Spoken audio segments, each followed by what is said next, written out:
ओम तत्सत। सद्गुरुदेव भगवान की जय हो। सच्चिदानंद भगवान की जय हो। आगे की कथा। श्री वेदव्यास जी की आज्ञा से वैशंपायन जी का कथा प्रारंभ करना। शौनक जी ने कहा, सूतनंदन, महाभारत की कथा बड़ी ही पवित्र है। इसमें पांडवों का यश गाया गया है। सर्प सत्र के अंत में जन्मेजय की प्रार्थना से भगवान श्री कृष्ण द्वापायन ने वैशंपायन जी को यह आज्ञा दी थी कि तुम वह कथा इन्हें सुनाओ। अब मैं वही कथा सुनाना चाहता हूँ। वह कथा भगवान व्यास के मन सागर से उत्पन्न होने के कारण सर्व रत्नमयी है। आप वही सुनिए। उग्र जी ने कहा, शौनक जी, भगवान वेदव्यास के द्वारा निर्मित महाभारत आख्यान मैं आपको प्रारंभ से ही सुनाऊंगा। उसका वर्णन करने में मुझे बड़ा ही आनंद होता है। जब भगवान श्री कृष्ण द्वापायन को यह बात मालूम हुई कि जन्मेजय सर्प यज्ञ में दीक्षित हो गए हैं, तब वे वहां आए। भगवान व्यास का जन्म शक्ति पुत्र पराशर के द्वारा सत्यवती के गर्भ से यमुना की रेती में हुआ था। वे ही पांडवों के पितामह थे। वे जन्मते ही स्वेच्छा से बड़े हो गए और सांगोपान वेद तथा इतिहासों का ज्ञान प्राप्त कर लिया। उन्हें जो ज्ञान प्राप्त हुआ था उसे कोई तपस्या, वेद अध्ययन, व्रत, उपवास, स्वाभाविक शक्ति के द्वारा नहीं प्राप्त कर सकता। उन्होंने ही एक वेद को 4 भागों में विभक्त कर दिया। वे महान ब्रह्म ऋषि, त्रिकालदर्शी, सत्यव्रत, परम पवित्र एवं सगुण निर्गुण स्वरूप के तत्वज्ञ थे। उन्हीं की कृपा प्रसाद से पांडु, धृतराष्ट्र और विदुर का जन्म हुआ था। उन्होंने अपने शिष्यों के साथ जन्मेजय के यज्ञ मंडप में प्रवेश किया। उन्हें देखते ही राज ऋषि जन्मेजय झटपट सदस्यों के साथ उठकर खड़े हो गए और शिष्टाचार पूर्वक यज्ञ मंडप में ले आए। उन्हें सुवर्ण सिंहासन पर बैठाकर विधि पूर्वक पूजा की। अपने वंश प्रवर्तक को पाद्य, आचमन, अर्घ्य और गौएं देकर जन्मेजय को बड़ी प्रसन्नता हुई। दोनों ओर से कुशल मंगल के संबंध में प्रश्नोत्तर हुए। सभी सदस्यों ने भगवान व्यास की पूजा की और उन्हें यथा योग्य सबका सत्कार किया। तदंतर जन्मेजय ने सभासदों के साथ हाथ जोड़कर व्यास जी से यह प्रश्न किया, भगवान, आपने कौरवों और पांडवों को अपनी आंखों से देखा था। मैं चाहता हूं कि आपके मुंह से उनका चरित्र सुनूं।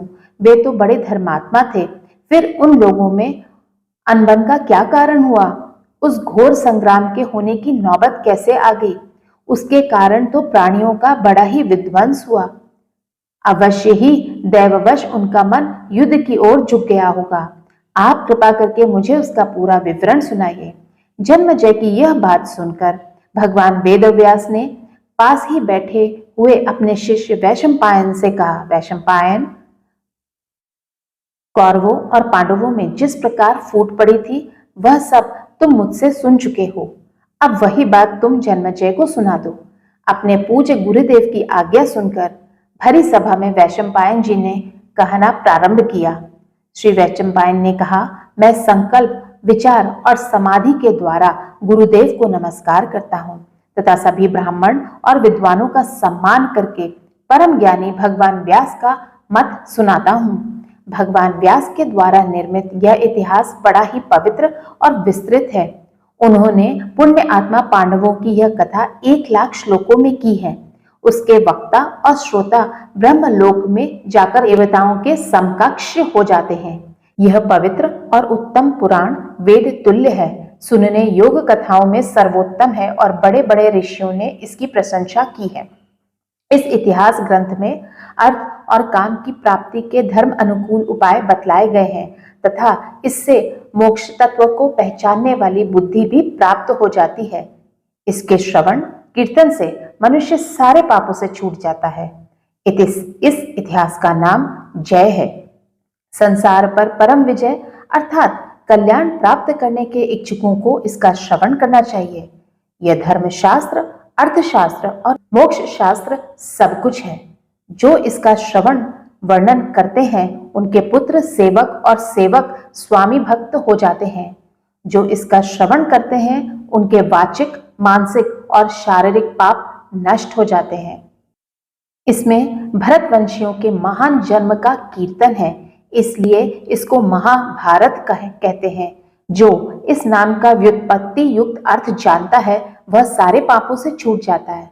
भगवान श्री कृष्ण द्वैपायन प्रतिदिन प्रातः काल उठकर स्नान संध्या आदि से निवृत्त हो इसकी रचना करते थे।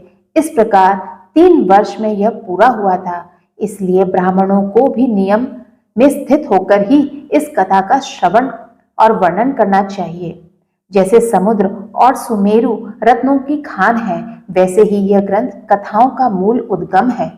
इसके दान से सारी पृथ्वी के दान का फल मिलता है। धर्म, अर्थ, काम और मोक्ष के संबंध में जो बात इस ग्रंथ में है वही सर्वत्र है। जो इसमें नहीं है वह और कहीं नहीं है। इसलिए आप लोग यह कथा पूरी पूरी सुने। भूभार हरण के लिए देवताओं के अवतार ग्रहण के निश्चय।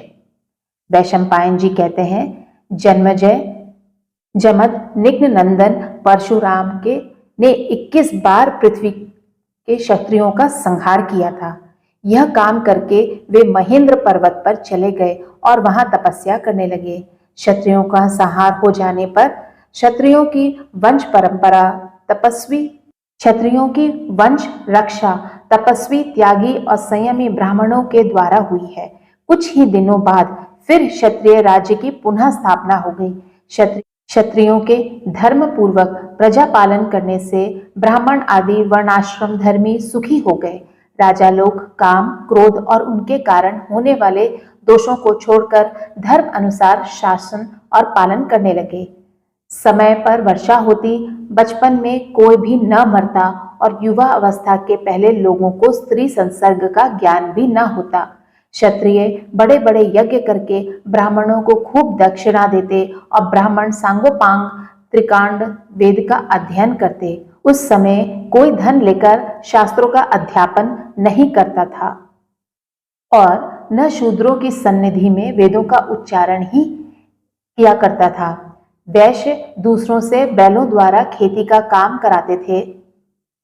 स्वयं उनके कंधे पर जुआ नहीं रखते थे तथा कमजोर हो जाने पर भी घास, चारा आदि से उनका पालन करते थे। बछड़े जब तक और कुछ नहीं खाने लगते थे तब तक गौएं नहीं दुही जाती थीं। व्यापारी तोलने जोखने में बेईमानी नहीं करते थे। सभी लोग अपने वर्ण और आश्रम आदि के अधिकार अनुसार अपना अपना काम करते थे। धर्म हानि का तो कोई प्रसंग ही नहीं आता था। गौ और स्त्रियों को उचित समय पर ही बच्चे होते थे। यहाँ तक कि लता और वृक्ष भी ऋतुकाल में ही फलते फूलते थे। उस समय सतयुग था। जिस समय इस प्रकार आनंद छा रहा था उसी समय क्षत्रियों में राक्षस उत्पन्न होने लगे। उस समय देवताओं ने युद्ध में दैत्यों को बार बार हराया और ऐश्वर्य से च्युत कर दिया। वे न केवल मनुष्यों में बल्कि बैलों, घोड़ों, गधों, ऊंटों, भैंसों और मृगों में भी पैदा हुए। पृथ्वी उनके भार से त्रस्त हो गई। दैत्य और दानव मदोन्मत्त तथा उच्च खल राजाओं के रूप में भी उत्पन्न हुए। उन्होंने तरह तरह के रूप धारण करके पृथ्वी को भर दिया और सारी प्रजा को सताने लगे। उनकी उच्च खलता से पीड़ित और उद्विग्न होकर पृथ्वी ब्रह्मा जी की शरण में गई। उस समय वह इतनी भाराक्रांत हो रही थी कि शेष, कच्छप और दिग्गज भी उसे उठाने में असमर्थ हो गए थे। प्रजापति भगवान ब्रह्मा ने शरणागत पृथ्वी से कहा, देवी, तुम जिस कार्य के लिए मेरे पास आई हो उसके लिए मैं सब देवताओं को नियुक्त करूंगा। पृथ्वी लौट आई।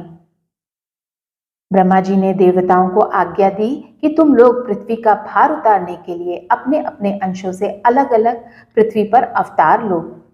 इसके बाद गंधर्व और अप्सराओं को भी बुलाकर कहा, तुम लोग भी स्वेच्छा अनुसार अपने अपने अंश से जन्म लो। सब देवताओं ने ब्रह्मा जी के सत्य, हितकारी और प्रयोजन अनुकूल वचन को स्वीकार किया। इसके बाद सबने शत्रुनाशक भगवान नारायण के पास जाने के लिए बैकुंठ की यात्रा की। वे प्रभु अपने कर कमलों में चक्र और गदा रखते हैं। उनके वस्त्र पीले हैं, शरीर की कांति नीली है, उनका वक्षस्थल ऊंचा और नेत्र बड़े मोहक हैं। उनके वक्षस्थल पर श्री वत्स का चिन्ह है। वे सर्वशक्तिमान तथा सबके स्वामी हैं। सभी देवता उनकी पूजा करते हैं। इंद्र ने उनसे प्रार्थना की कि आप पृथ्वी का भार उतारने के लिए अंश अवतार ग्रहण कीजिए। भगवान ने तथास्तु कहकर स्वीकार किया। इंद्र ने भगवान विष्णु से अवतार ग्रहण करने के संबंध में परामर्श किया। तदनुसार देवताओं को आज्ञा दी और फिर बैकुंठ से चले आए। अब देवता लोग प्रजा के कल्याण और राक्षसों के विनाश के लिए क्रमशः पृथ्वी पर अवतीर्ण होने लगे। वे इच्छानुसार ब्रह्म ऋषियों अथवा राज ऋषियों के वंश में जन्म लेकर मनुष्य भोजी असुरों का संहार करने लगे। वे बचपन में ही इतने बलवान थे कि असुरगण उनका बाल भी बांका नहीं कर सकते थे। देवता, दानव, पशु, पक्षी आदि संपूर्ण प्राणियों की उत्पत्ति की कथा। जन्मेजय ने कहा, भगवान, मैं देवता, दानव, गंधर्व, अप्सरा, मनुष्य, यक्ष, राक्षस और समस्त प्राणियों की उत्पत्ति सुनना चाहता हूँ। आप कृपा करके उसका प्रारंभ से ही यथावत वर्णन कीजिए। वैशंपायन जी ने कहा, अच्छा, मैं स्वयं प्रकाश भगवान को प्रणाम करके देवता आदि की उत्पत्ति और नाश की कथा कहूँगा। ब्रह्मा जी के मानस पुत्र मरीचि, अत्रि, अंगीरा, पुलस्त्य, पुलह और क्रतु को तो तुम जानते ही हो। मरीचि के पुत्र कश्यप थे और कश्यप से ही यह सारी प्रजा उत्पन्न हुई है। दक्ष प्रजापति की 13 कन्याओं का नाम था अदिति, दिति, दनु, काला, दनायु, सिंहिका, क्रोधा, राधा, विश्वा, विंता, कपिला, मुनि और कद्रु। इनसे उत्पन्न पुत्र पौत्रों की संख्या अनंत है। अदिति के 12 आदित्य हुए। उनके नाम हैं धाता, मित्र, अर्यमा, शक्र, वरुण, अंश, भग, विवस्वान, पूषा, सविता, त्वष्टा और विष्णु। इनमें सबसे छोटे विष्णु गुणों में सबसे बड़े थे। दिति का एक पुत्र था हिरण्यकश्यपु। उसके 5 पुत्र थे, प्रहलाद, संहलाद, अनुहलाद, शिबी और पाशकर। प्रहलाद के 3 पुत्र थे, विरोचन, कुंभ और निकुंभ। विरोचन का बलि और बलि का बाणासुर। बाणासुर भगवान शंकर का महान सेवक था। वह महाकाल के नाम से प्रसिद्ध है। धनु के 40 पुत्रों में विप्रचित सबसे बड़ा, यशस्वी और राजा था। दानवों की संख्या असंख्य है। सिंहिका से राहु हुआ जो सूर्य और चंद्र को ग्रसता है। क्रूरा से सुचंद्र, चंद्रहंता और चंद्र प्रमर्दन आदि पुत्र पौत्र हुए। क्रोधवश नाम का एक गण भी हुआ। दनायु से 4 पुत्र हुए, विक्षर, बल, वीर और वृत्रासुर। काला से विनाशन, क्रोधहंता, कोद्र शत्रु और काल के नाम से प्रसिद्ध असुर हुए। भृगु ऋषि से असुरों के पुरोहित शुक्राचार्य का जन्म हुआ। इनके 4 पुत्र, जिनमें त्वष्टाधर और अत्रि प्रधान थे, असुरों का यज्ञ याज्ञ कराया करते थे। यह असुर और सूर्यवंश की उत्पत्ति पुराणों के अनुसार है। इनके पुत्र पौत्रों की गणना संभव नहीं। ताक्षर्य, अरिष्टनेमि, गरुड़, अरुण, आरुणि और वारुणी ये वेनतय कहलाते हैं। शेष, अनंत, वासुकी, तक्षक, भुजगम, कूर्म, कुलिक आदि सर्प कद्रु के पुत्र हैं। भीमसेन, उग्रसेन, सुपर्ण, नारद आदि 16 देव गंधर्व कश्यप पत्नी मुनि के पुत्र हैं। ये सभी बड़े कीर्तिमान, बलवान और जितेंद्रिय हैं। राधा नाम की दक्ष कन्या से भी अनवद्या, मनुवंशा आदि कन्याएं राधा नाम की दक्ष कन्या से भी अनवद्या, मनुवंशा आदि कन्याएं और सिद्ध, पूर्ण, बहरी आदि देव गंधर्व उत्पन्न हुए। राधा से ही अलम्बुषा, मिश्रकेशी, विद्युतपर्णा, तिलोत्तमा, अरुणा, रक्षिता, रंभा, मनोरमा, केशिनी, सुबाहु, सुरता, सुरजा, सुप्रिया आदि अप्सराएं और अतिबाहु, हाहा, हुहु और तुम्बुरु ये 4 गंधर्व भी हुए। कपिला से गौ ब्राह्मण, गंधर्व और अप्सराएं उत्पन्न हुई। इस प्रकार मैंने तुम्हें सभी की उत्पत्ति सुना दी। इनमें सर्प, सुपर्ण, रुद्र, मरुत और गौ ब्राह्मण आदि सभी हैं। ब्रह्मा के मानस पुत्र 6 ऋषियों के नाम पहले ही बतला चुका हूँ। उनके 7वें पुत्र थे स्थाणु। स्थाणु के परम तेजस्वी 11 पुत्र हुए। मृगव्याध, सर्प, निरृति, अजैकपात, अहिर्बुधन्य, पिनाकी, दहन, ईश्वर, कपाली, स्थाणु और भव, इन्हें ही 11 रुद्र कहते हैं।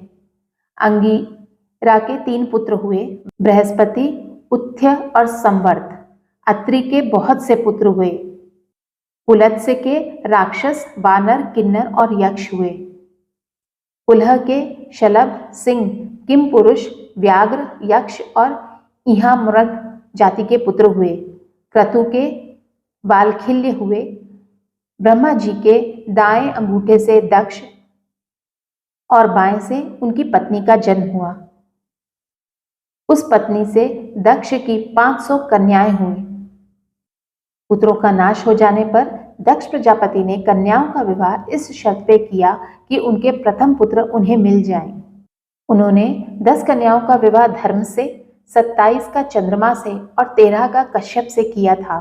धर्म की 10 पत्नियों के नाम ये हैं: कीर्ति, लक्ष्मी, घृति, मेघा, पुष्टि, श्रद्धा, क्रिया, बुद्धि, लज्जा और मत्ती।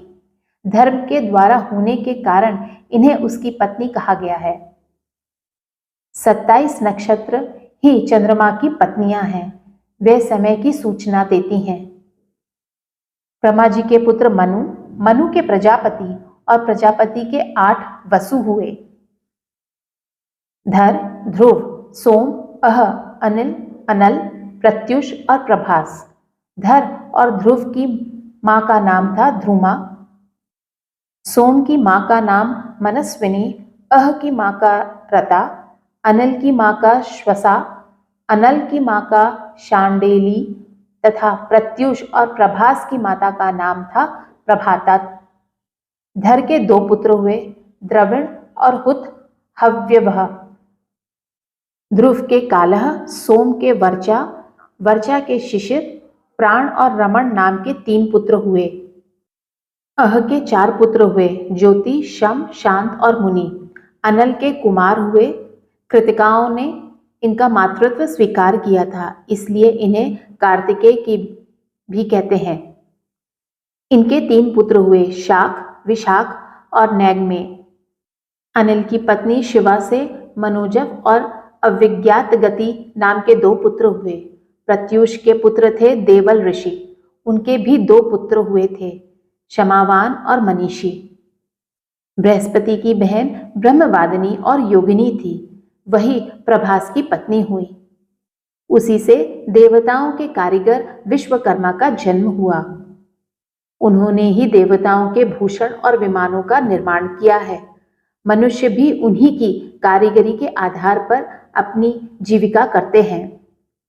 भगवान धर्म ब्रह्मा जी के दाहिने स्तन से मनुष्य रूप में प्रकट हुए थे। उनके 3 पुत्र हुए, शम, काम और हर्ष। उनकी पत्नियों का क्रमशः नाम था प्राप्ति, रति और नंदा। सूर्य की पत्नी बड़वा से अश्वनी कुमारों का जन्म हुआ। आदिति के 12 पुत्रों की गणना की जा चुकी है। इस प्रकार 12 आदित्य, 8 वसु, 11 रुद्र, प्रजापति और वष्टकार, ये मुख 33 देवता होते हैं। इनके गण भी हैं, जैसे रुद्रगण, साध्यगण, मरुदगण, वसुगण, भार्गवगण और विश्वदेवगण। गरुड़, अरुण और बृहस्पति की गणना आदित्यों में की जाती है। अश्विनी कुमार, औषधि और पशु आदि की गिनती गुह्यक गण में है। इन देवगणों का कीर्तन करने से सारे पाप छूट जाते हैं। महर्षि भृगु ब्रह्मा के हृदय से प्रकट हुए थे। भृगु के शुक्राचार्य के अतिरिक्त च्यवन नामक पुत्र थे। वे अपनी माता की रक्षा के लिए गर्भ से निकल आए थे। उनकी पत्नी का नाम था आरुणी। उसकी जंघा से औरव का जन्म हुआ। औरव के ऋचिक और ऋचिक के जमदग्नि हुए। जमदग्नि के 4 पुत्रों में परशुराम जी सबसे छोटे थे, परंतु गुणों में सबसे बड़े। वे शास्त्र कुशल तो थे ही, शस्त्र कुशल भी थे। उन्होंने ही क्षत्रिय कुल का नाश किया था। ब्रह्मा के 2 पुत्र और भी थे, धाता और विधाता वे मनु के साथ रहते हैं। कमलों में निवास करने वाली लक्ष्मी उन्हीं की बहन है। शुक्र की पुत्री देव वरुण की पत्नी हुई। उसके पुत्र का नाम हुआ बल और पुत्री का नाम सुरा। जब प्रजा अन्य के लोभ से एक दूसरे का हक खाने लगी, तब उस सुरा से ही अधर्म की उत्पत्ति हुई, जो समस्त प्राणियों का नाश कर देता है। अधर्म की पत्नी का नाम था निरृति। उसके 3 बड़े भयंकर पुत्र थे, भय, महाभय और मृत्यु। मृत्यु के पत्नी पुत्र कोई नहीं है। ताम्रा के 5 कन्याएं हुई, काकी, शयनी, भासी, धृतराष्ट्री और शुकी। काकी से उलूक, शयनी से बाज, भासी से कुत्ते और गीध, धृतराष्ट्री से हंस, कलहंस एवं चक्रवाक और शुकी से तोतों का जन्म हुआ। क्रोधा से 9 कन्याएं हुई, मृगी, मृगमंदा, हरि, भद्रमा, मातंगी, शार्दूली, श्वेता, सुरभि और सुरसा। मृगी से मृग, मृगमंदा से रीछ और श्रमर, भद्रमना से ऐरावत हाथी, हरि से चंचल घोड़े, वानर एवं गौओं के समान पूंछ वाले दूसरे पशु तथा शार्दूली से सिंह, बाघ और गेंडे उत्पन्न हुए। मातंगी से सब तरह के हाथी और श्वेता से श्वेत दिग्गज हुए। सुरभि से रोहिणी, गंधर्वी, विमला और अनला नाम की 4 कन्याएं हुई। रोहिणी से गाय, बैल, गंधर्वों से घोड़े, अनला से खजूर, ताल, हिंताल, ताली, खरजुरिका, सुपारी और नारियल, ये 7 पिंड फल वाले वृक्ष उत्पन्न हुए। अनला की पुत्री शुकी ही तोतों की जननी हुई। सुरसा से कंक पक्षी और नागों का जन्म हुआ। अरुणी की भार्या शैनी से संपाति और जटायु हुए। कद्रु से सर्पों की उत्पत्ति तो कहीं ही जा चुकी है। इस प्रकार मुख्य मुख्य प्राणियों की उत्पत्ति का वर्णन किया गया है। इस वृतांत का श्रवण करने से पापियों के पाप तो छूटते ही हैं, सर्वज्ञता की प्राप्ति भी होती है और अंत में उत्तम गति मिलती है। ओम तत्सत। देवता, दानव आदि का मनुष्यों के रूप में अंश अवतार और कर्ण की उत्पत्ति की कथा हम अगले वीडियो में सुनेंगे।